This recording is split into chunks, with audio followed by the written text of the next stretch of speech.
इसलिए निर्भाव, निर्माण दशा, निर्मद दशा, मार्दव दशा को स्वीकार करें। इससे अपना सबका कल्याण होगा। आत्मार्थियों, एक एक घड़ी बीतती चली जाती है और एक एक घड़ी बीतते बीतते दिन बीत जाते हैं। दिन बीतते बीतते महीने बीत जाते हैं, महीने बीतते बीतते साल बीत जाते हैं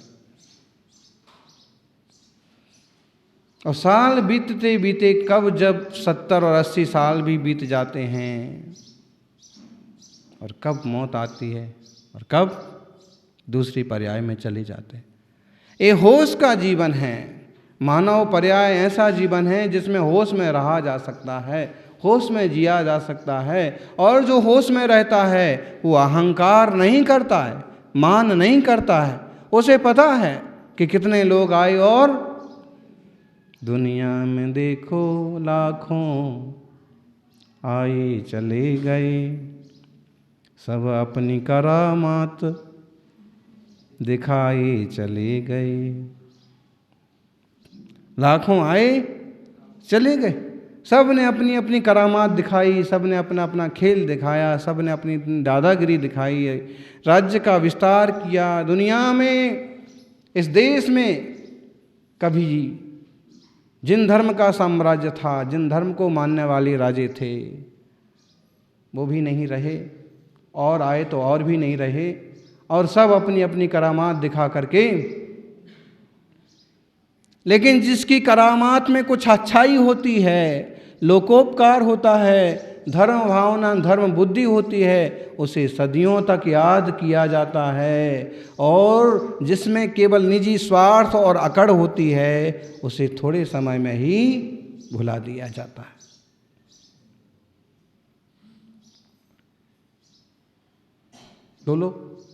लोग संभरना सजना क्यों करते हैं?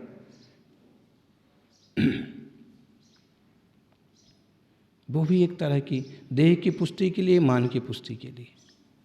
स्वामी समंतभद्र ने कहा ना कि खासकर 8 चीज़ों का व्यक्ति मान बहुत करता है। ज्ञानम, पूजा, कुलम, जाति, बल, वृद्धिम, तपो, बपु, अष्टावासृत्व, मानित्वम, स्मय, माहौर, गतस्मया। अभिमान को जीत लेने वाले जिनवरों ने कहा है कि 8 चीज़ों का, 8 बातों का अभिमान बहुत लोग करते हैं। सारे जीवों में इनमें से कोई ना कोई भरा हुआ है मान। कौन कौन से हैं 8? बोलो भरत। ज्ञानम, ज्ञान का मत। पूजा, पूजा का मत। कुल, जाति, बल, तप, शरीर और रिद्धि।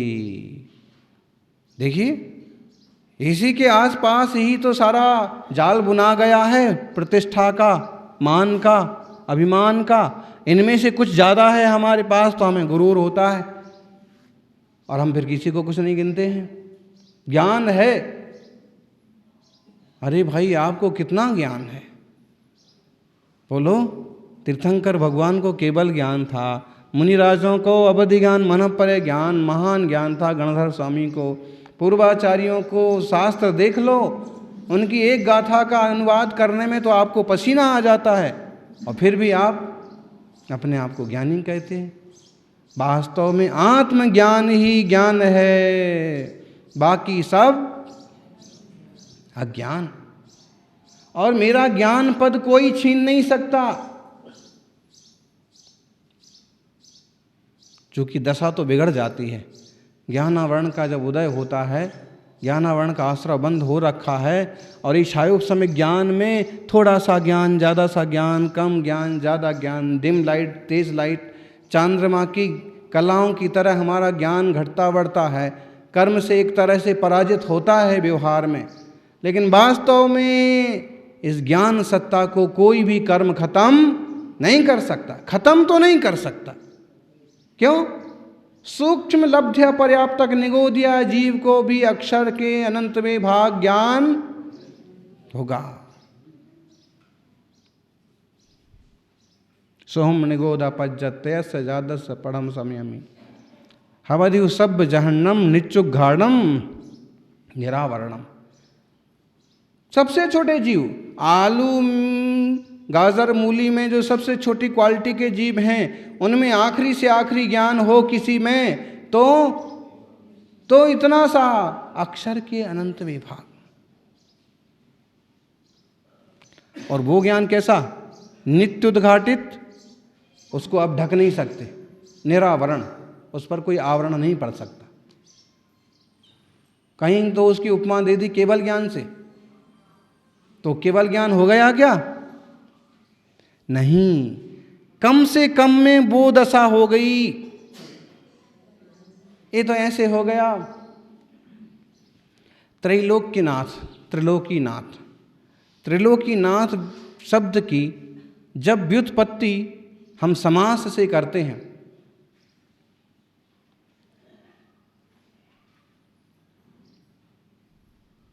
तो तत्पुरुष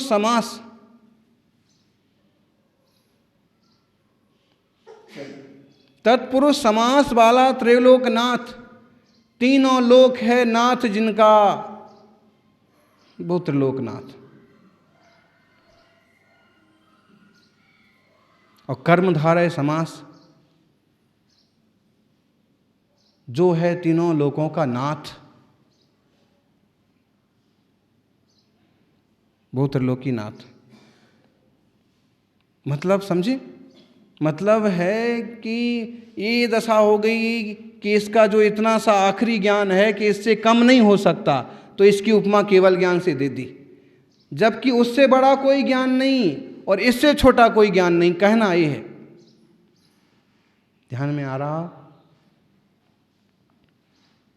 और इससे ये भी कहना चाहते हैं कि जैसे अब उसे कोई बाधा नहीं पहुंचा सकता, वैसे अब इतने छोटे हैं ये कि इसे भी कोई बाधा नहीं पहुंचा सकता। तो हमारे ज्ञान पद के ज्ञान वैभव को कोई खत्म नहीं कर सकता है। फिर जो कुछ हमें ज्ञान हुआ उस चीज़ का कोई अभिमान किस चीज़ का? मत कर रे अभिमान मानव, मत कर रे अभिमान। ज्ञान का अभिमान करने से क्या मिलता है? सबसे ज़्यादा ज्ञान का अभिमान आप देखना कभी पंडित जी लोगों में, और कभी कभी तो अंतस्थ में ना उतरे हों तो त्यागी वृत्तियों में भी देख लो। अरे सब चैतन्य आत्मा है, ज्ञान घन आत्मा है, तुम पर्याय से ही अकेला क्यों देखते रहते हो?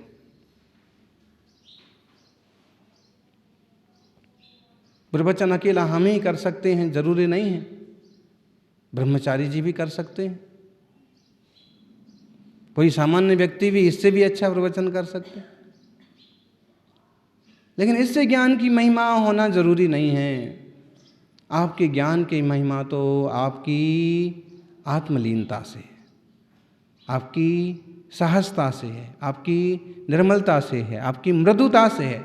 अब पंडित जी आए थे मृदुता मार्दव पर प्रवचन देने के लिए, और हो गया दूसरे पंडित जी का प्रवचन, तो भरी सभा में, और कहो वहीं अध्यक्ष को फटकारने लग जाएं। जब तुम्हें हमारा प्रवचन नहीं कराना था तो बुलाया क्यों? क्या मैं कोई मूर्ख हूं? मैं दूसरी जगह जाके भी प्रवचन कर सकता था। अब ये हो गया सबसे गड़बड़ प्रवचन।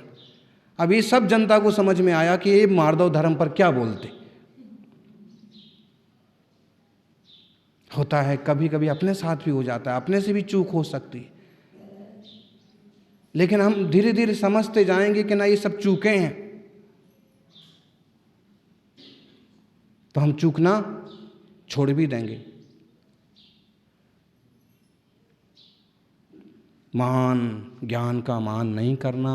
ज्ञान तो अनंत है, जब तक मान है तब तक सच्चा ज्ञान नहीं है। इसलिए सम्यक दर्शन हुआ है तो ये मान गए हैं, आठों मान खत्म हुए हैं तो सम्यक दर्शन हुआ है। ये सम्यक दर्शन के दोष हैं, क्या? पद का मान, ज्ञान का मान, पूजा का मान। पूजा हमारी कैसी पूजा होती है, ठाठ से सुबह शाम, और जितनी बड़ी आरती हमारी होती है उतनी तो हाँ भगवान की भी नहीं होती है। लो, जितने लोग हमारी पूजा करते हैं, पूजा का क्या मान है? हमें इस बात का कभी गौरव हो, ऐसी पूजा का मान हो कि मैं कितना सौभाग्यशाली हूं कि भगवान की नित्य पूजा करता हूं।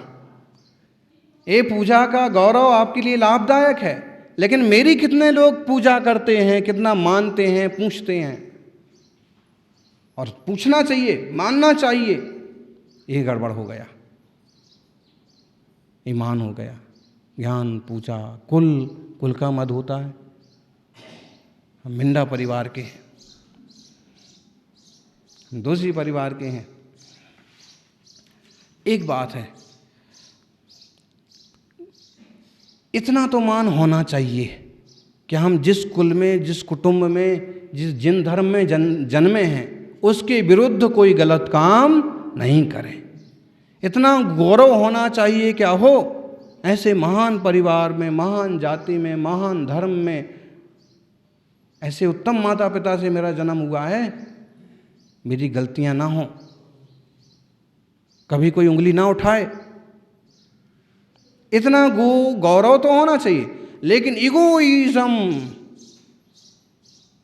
अहंकार नहीं होना चाहिए कि मेरे से बड़ा कोई नहीं।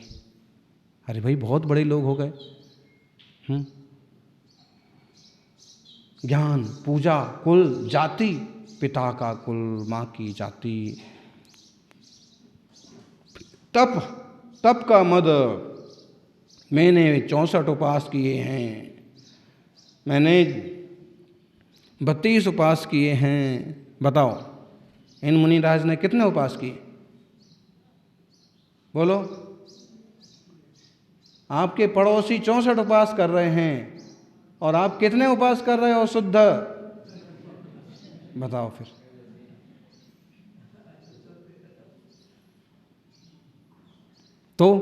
तो भी उपवास, तप करने वाले को, अनशन अवमोदरी आदि करने वाले को ऐसा अहंकार नहीं। सौभाग्य है, स्थिर राम कर्म का उदय है, स्वस्थ शरीर है, श्रेष्ठ योग्य गुरुजनों का सानिध्य है, अनुकूलता है, और यह बाह्य तप साधना कर पा रहा हूँ। तपस्वी सम्राट को देखा होगा जिनने, उन्हें तपस्या का कोई गुरूर नहीं था।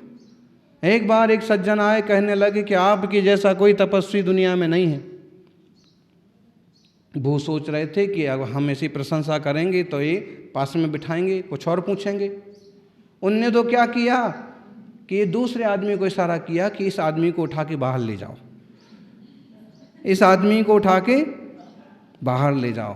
बेचारा घबरा गया, अपना सिर झुका के बाहर चला गया। कभी कभी कोई त्यागी वृत्ति भी, मैं ऐसा कर दूंगा, ऐसा। अरे तुम ऐसा करने के लिए त्यागी वृत्ति बनो क्या? मैं ऐसा कैसे कर दूंगा? अगर तुम ऐसा करने की बात करते हो तो अभी सही मायने में तुम कहाँ पहुंचे त्याग व्रत में? ये तो तुमको इस मंत्र तंत्र आदि का कोई एक ईगो हो गया। आचार्यों को ये सारी शक्तियां होना चाहिए ताकि समय पर वो धर्म की, शासन की, शिष्यों की सुरक्षा वगैरह कर सकें।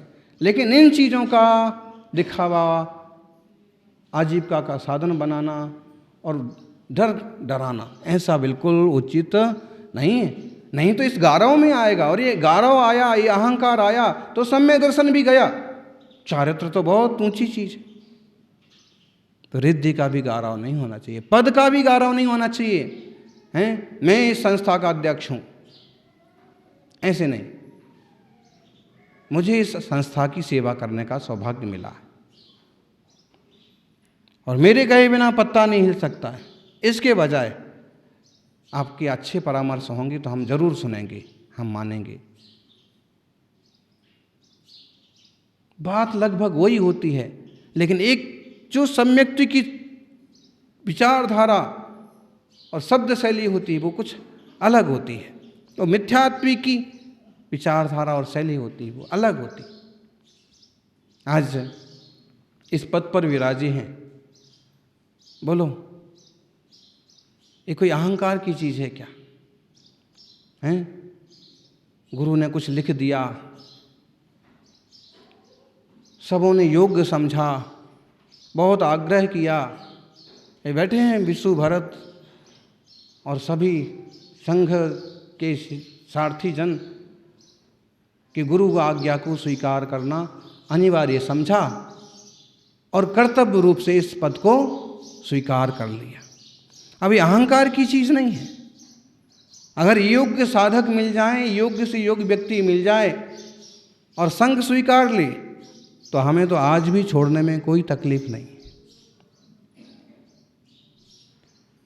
क्योंकि पद से मेरी आत्मा का विकास नहीं हो रहा है। मेरी आत्मा के विकास से पद की कीमत होगी। अगर आप मेरी चेतना में नहीं है ये सब आचार्य उपाध्याय पद, मेरी चेतना में तो है श्री सिद्ध दशा। अगर कोई पद कम हो गया तो मेरी आत्मा में से क्या कम हो गया?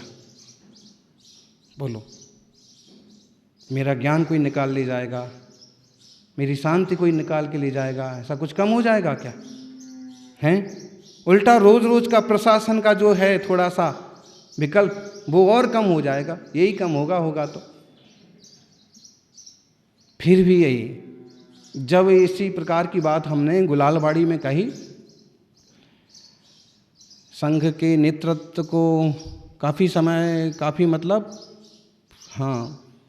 7-8 महीने का समय हो गया होगा। तो योगी नगर चतुर्मास के बाद गुलालबाड़ी पहुँचे। वहाँ भी ऐसे एक दिन श्वेतांबर साध्वियाँ आईं और हम ऐसे ही कोई बात कहे कि ये तो एक तरह का भार है। तो उन्होंने कहा कि गुरुदेव, ये जिन शासन की प्रभावना का बहुत बड़ा मुकुटमणि हार है, आप इसे भार नहीं समझिए। आप तो जिन शासन का ध्वज लहराइए, आपके माध्यम से कितने जीवों का कल्याण होगा, कितने जीवों का। तो सोचने वाले अपने अपने ढंग से सोचते हैं। अपन भी सोचें कि अपने पास कुछ है, उसका सदुपयोग करें। एक निर्मलता, एक निरभिमानता सहज होना चाहिए। गुरुजनों से अपन सीखें, अपनी आत्मा की निर्मलता बढ़े और मृदुता बढ़े, आत्मीयता बढ़े, और जो हमारी निजी मृदु दशा है, परम विशुद्ध दशा है, वो उपलब्ध हो। ऐसी आज उत्तम मार्दव धर्म के दिन प्रार्थना। ओम ह्रीम उत्तम मार्दव धर्मांगाय नमः। जय बोलिए 24 तीर्थंकर भगवान की।